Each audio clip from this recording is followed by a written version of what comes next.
If you imagine yourself walking along in this bubble of energy, okay, all of life is coming at you at the speed of light. And it's coming at you upside down, okay, at the speed of light. And you have all of these possibilities coming at you at any one given moment, okay? And you will pull from those feelings that are the same as your feelings, that are congruent with your feelings. So all the goodness in the world is coming at you, and all the evil's coming at you. And then you can pick up whatever you want. And so you kind of filter through your own feelings those experiences that are exactly the same as what you feel. And so as you maintain and establish a negative energy pattern or a pattern of limitation or lack, it begins to pull in on you, and it pulls from the physical plane all of those things that are exactly the same. The only way to defend yourself against that, the only way to really develop a power inside of yourself, is for you to begin to pull out of you this transcendent, infinite, abundant feeling from within you. When you express positively, it creates an outgoing or exploding curve of energy. It's like this outgoing feeling. Not only is it warm, is it fresh, is it loving, but it inspires people because it's pure life force. It's pure confidence. And it's not like sort of confidence that you wear on your sleeve, which is real sort of pushy type of confidence, but it's basically confidence of feeling everything's okay. And as you resonate that energy outwards, the more and more power that you put out into the world, the more you allow that infinity and that abundance to come from your feelings, the less the negativity of the other people pulls you down. Because you cannot walk in a crowd of people, say in a supermarket or in a shopping mall, without having all of those people affect you. And you've all experienced it, where you've got out of a car and you've walked into a mall and you've only walked like maybe 100 yards or 200 yards and you bought like a can of something and you walk back to your car and you're absolutely exhausted. You know, have you had that experience? Right. And it's because what happens is as you walk through that mall, your feelings are resonating around you and everybody else is literally taking a bit of that energy from you. Every time they have eye contact with you, every time they touch you, every time they pass you, a part of you leaves with them. Unless you're resonating this everlasting supply from within yourself and resonating it powerfully and strongly. Then what happens is you get into the habit of holding your energy, holding that power to yourself.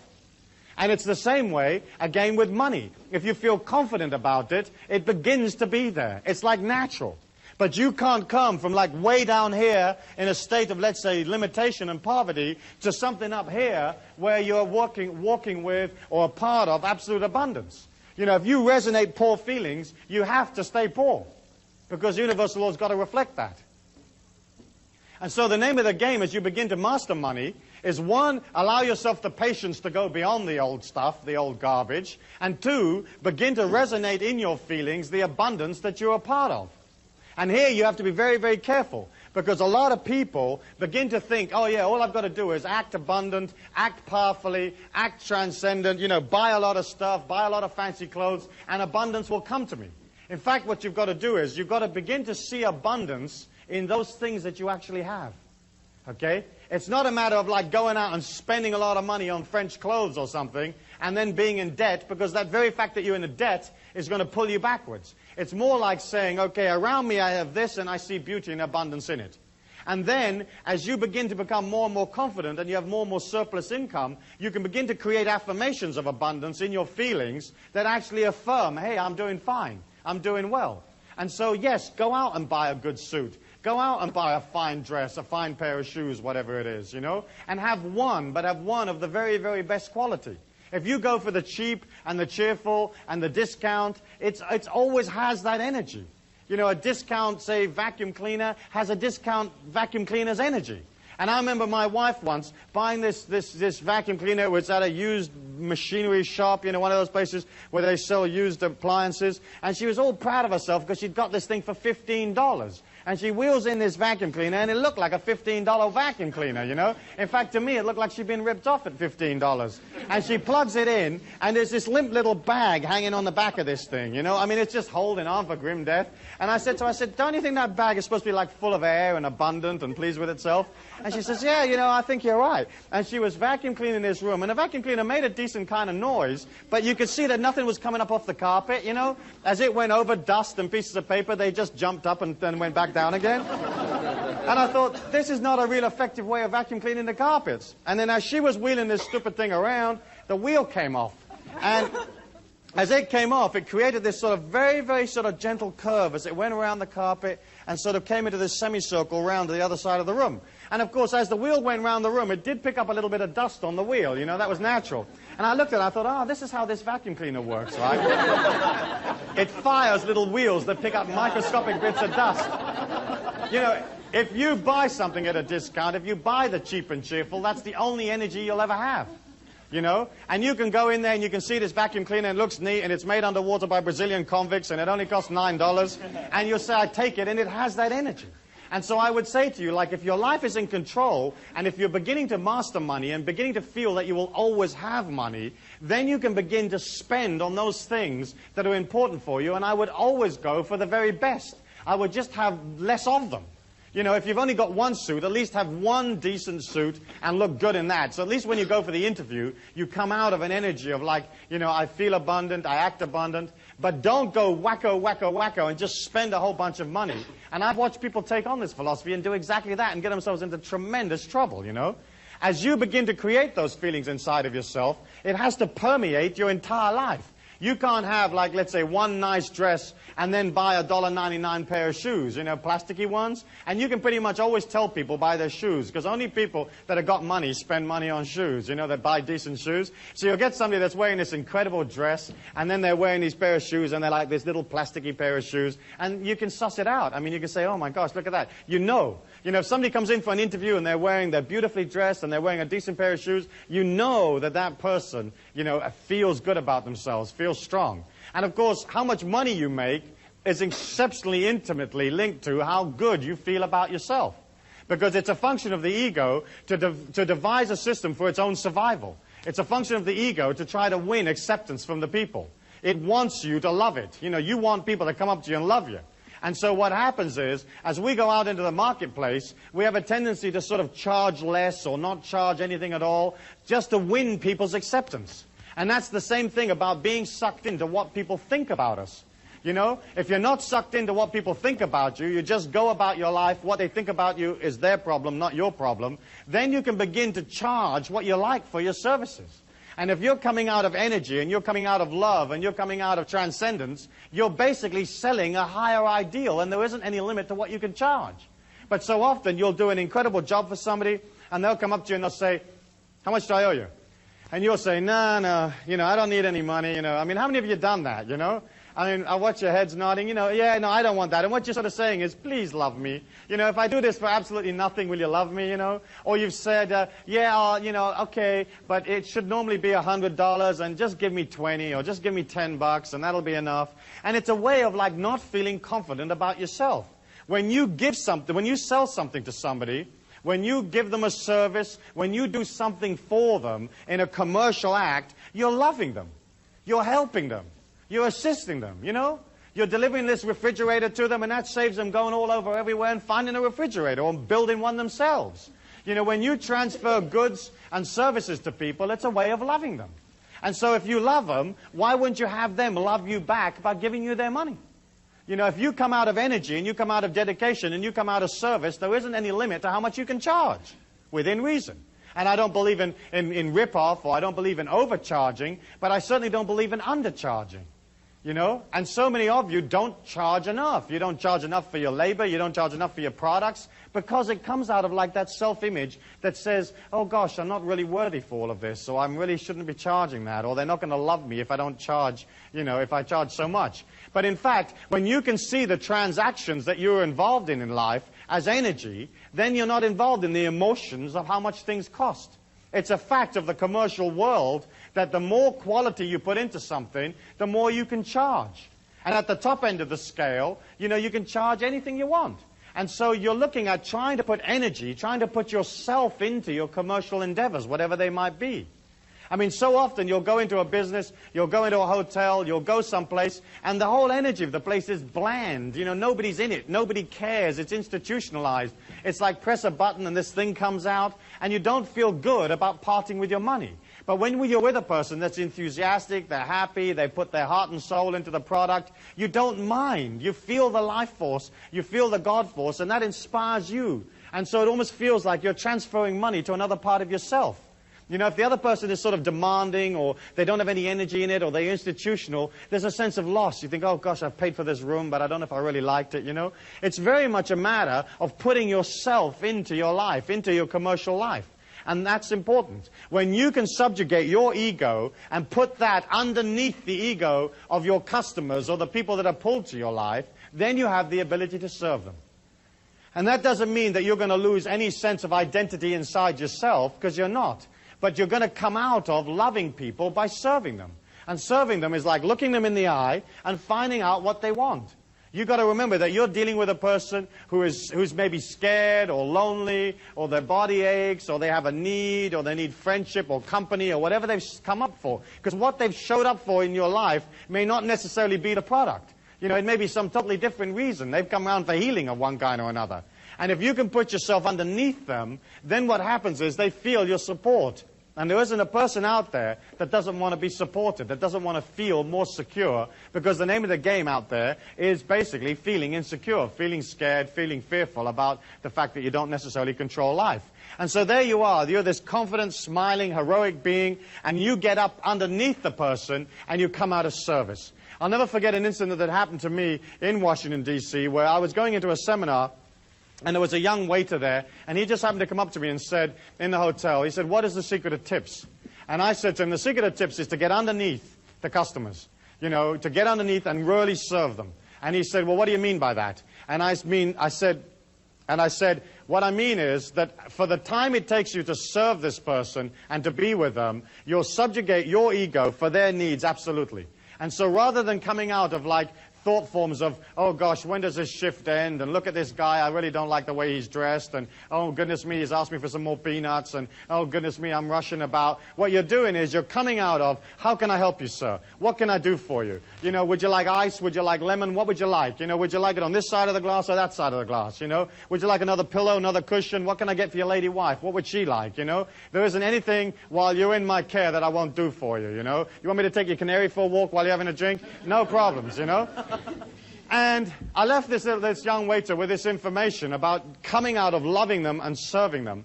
And I went off and did my seminar. And when I came back from the seminar, he came up to me and he says, "This is totally fantastic." He said, "I've never had a day like this ever in all the time that I've been a waiter here in this hotel. And the previous record for tips in one shift for me was $42. And in this particular shift, I earned $160 in tips for the very first time." So this young man had quadrupled his tips by just serving. And isn't it true, as you go out there, you'll find mediocre restaurants, mediocre hotels, mediocre airlines, mediocre everything. You know, you walk in the door and they can't even be bothered with you. They're not organized. They're not interested in what you want.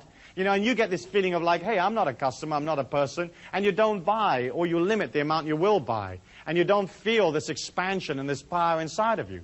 And so as each of you begin to look in terms of like developing a way of becoming independently wealthy, or developing some kind of creativity so that it gives you more wealth, all you really have to do is serve. And serve is energy. And the people give you back another energy called money. And then you go spend that on the experiences you like, which is again energy. And I think that's vital, and that to me is the key.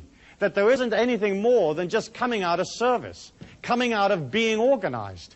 You know, and being organized is a simple thing. You just get organized. You get, hey, what do I need to make this business work? You know, what are my customers going to want?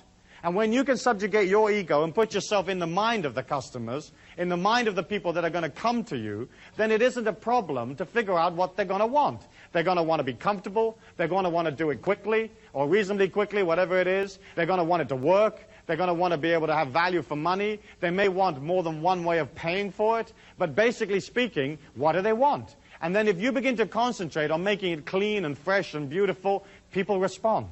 And isn't it true that as you go out in the physical plane, most of it isn't clean, isn't fresh, doesn't work? You know, I mean, you turn the handle on the door and it comes away in your hand. You press the button in the elevator and it doesn't go anyplace. You put 50 cents in the Coke machine and no Coke comes out, you know? And the whole of the world is like that. This sort of, this only just working sort of syndrome, you know? And of course, if you move out of, say, America and you go to other places, you have even more experience of things not working, you know? So, for example, in England, whenever I travel there, I try to make all my international calls back to America before I actually leave America. Because trying to get an international operator on the English telephone system, forget it. You can grow old. You know, you can grow old. I've only met one or two people that ever actually got through, you know. And as you look at that, you can see how like so much of it doesn't work and so much of it isn't there to help you. Why is this money mastery thing so important to you? The reason it is because we're living at a critical time in the financial history of the world today. We're looking at a banking system here today in the United States where the liquidity of these banks is on average only 6%. In the era going up to 1929, the liquidity of the average American bank fell from like 20% to 12%. And that really, really concerned people. Today, our average American bank has a liquidity of just 6%, which means that 94% or 94 cents of your dollar is no longer in that bank. And the money, that 94 cents that isn't any longer there, has been lent out to all sorts of folk that may or may not give it back. After the oil crisis in the 70s and in the war in the Middle East, the sheer amount of money that poured into the American banking system and the big financial houses of Europe and so on, that money came pouring in, the greatest transfer of wealth in the history of mankind, and the banks had to lend it out. When a bank takes your money, when it takes your deposit, that's a liability for the bank. The minute they can give it to somebody, lend it to somebody, it becomes an asset in their books. And so there's a tremendous propensity for the banks to kind of get rid of this stuff. It's almost like this hot potato that they're trying to shove onto the next guy. And so when the oil prices went up, you know, in the 70s, these banks went out and they kind of gave the money to everybody, you know. They just dolloped it out and said, hey, you need some cash, take it. And all of the countries out there of the third world and the lesser developed countries and so on, they took that money and they spent it. And they spent it like crazy on all sorts of projects that may or may not have assisted the infrastructure of those countries. And now we're looking at a situation where it's tremendously difficult to get the money back from those countries. You know, America gave money to every nation in the world. I mean, just gave it. It gives it to its enemies. It gives it to its friends. Albania is the only country that America hasn't given any money to. And the only reason they haven't given any to Albania is because they can't find it. If they could find Albania, they'd give them some. You know, and so all of this money's gone out, and you can watch these third world countries struggling trying to get it back. Mexico is an excellent example where they have a debt of up around close to $100 billion. And they get about $7 or $8 billion a year in oil revenues. So you can see that if they're only paying, let's say, 7 or 8% interest on their money, they need all of their oil revenues every year, forever and ever, in order just to service that debt. And what happened was that when oil fell recently, you know, tumbled down from its peak of $30, $35 a barrel, we got into a situation where the American people were literally wiring money down to Mexico so it could wire it back to the bank so that nobody would default. It's like you're getting billed as a common man, you're getting billed for something that's nothing to do with you. We have a situation where, for example, corporate debt in this country is at 50% of its total assets. And a lot of the assets that the corporation have are in the form of paper and notes and bonds that they're holding of other corporations. So the 50% that you think they've got, some of that may be real money and it may not be real money. The government has basically continued to print money like crazy in order to try to keep the system up. After 1946, all the major trading nations agreed to come off the gold standard, which meant that all of a sudden money didn't have to be real anymore, because in the olden days, a dollar bill was a receipt for some gold someplace. And in theory, you could walk up and you could say, hey, you know, I want my gold, you know, or I want to look at my dollar bill, or whatever it is you do when you go around the bank. But basically speaking, once all these countries came off the gold standard, there wasn't any limit to how much money the governments could create. And here in America, since 1980, the government has expanded the money supply 300%. But the country's only grown like 25 to 30% in that period of time. And so when you have a situation that the people that control all of the activity inside the circle can literally print money, you can see how there's a lot of money out there that really doesn't have any value at all. It's just a matter of everybody believing in it. And the banking system, everybody's got to believe in it. And that's why the common man never gets any of the information. They only get little bits of the information, because if anybody actually told you what was actually going on, you'd freak out and you'd go get your money back. As you look at that, you can see that like personal debt has expanded to the point where like the average person owes like 1.5 years' wages, you know. Corporate debt is 50% of assets. The governments are running trillions of dollars worth of deficits. The trade figures are incredibly imbalanced, where it's costing billions and billions of dollars every month, you know, more than they're actually taking in. And you can see that all of this is creating a strain on the financial resources, not only of America, but all of the trading nations of the world. as you see that, you can either say, well, that's great, I'm sure it'll all be all right, I'm sure it'll all be fine, or you can say to yourself, wait a minute, there's something going on here. I'm not in the possession of the facts. I can't fix what's happening in the third world. I can't fix, say, for example, that there are a record amount of, say, bank failures in the country right now, higher than even in that period prior to the Depression or the collapse of 1929. I can't fix that. I can't fix the business failures. I can't fix all of these scams that are going down with these various junk bonds and so on. All I can do is get in control of my own situation. If there's ever a liquidity crisis in the world, and it looks like eventually there's bound to be because we just can't carry on inventing money and spending prolifically, if there is ever a liquidity crisis, cash will become king.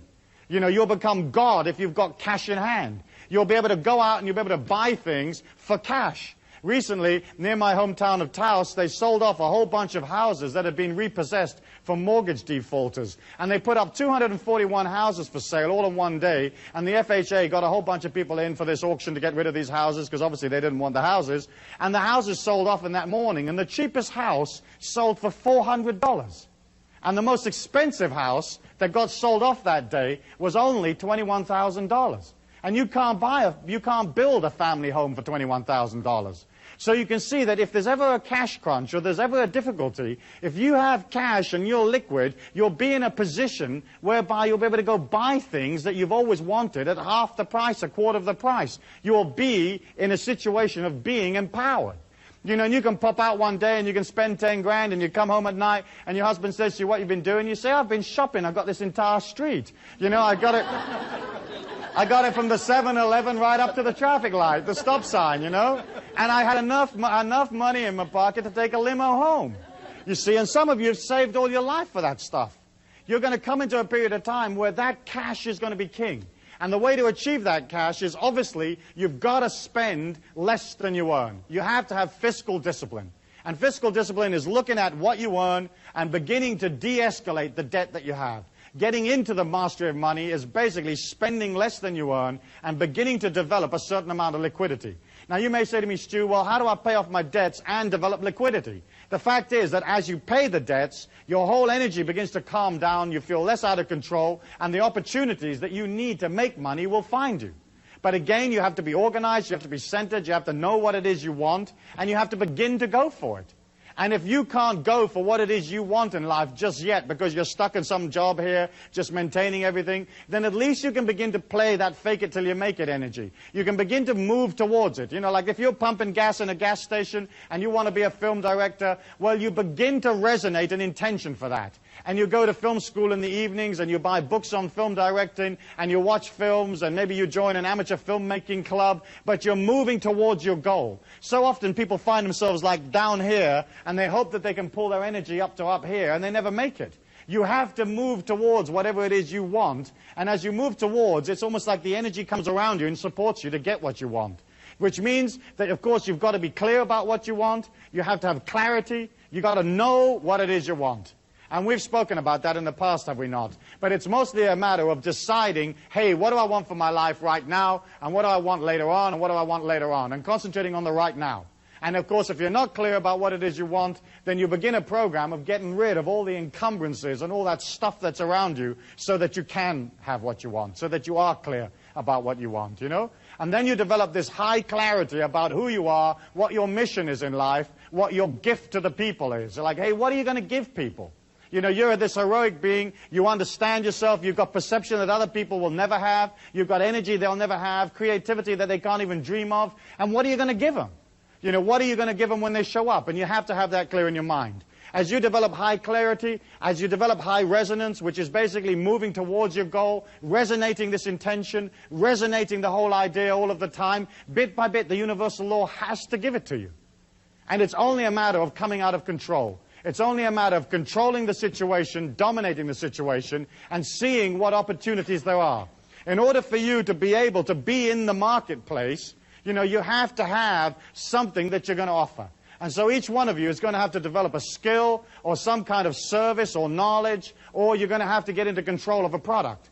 And you've got to have something. And so often people want to make money, but they don't have anything. You know, so if you haven't got that, you're finished. You haven't got a chance. You've got to have it. It's got to be neat. It's got to be fresh. It's got to be exciting. And it's got to be there for when people show up. So like a skill would be like you're a plumber, or you do something that other people can't do, and you do it for them. But you do it in an unusual and creative and exciting way.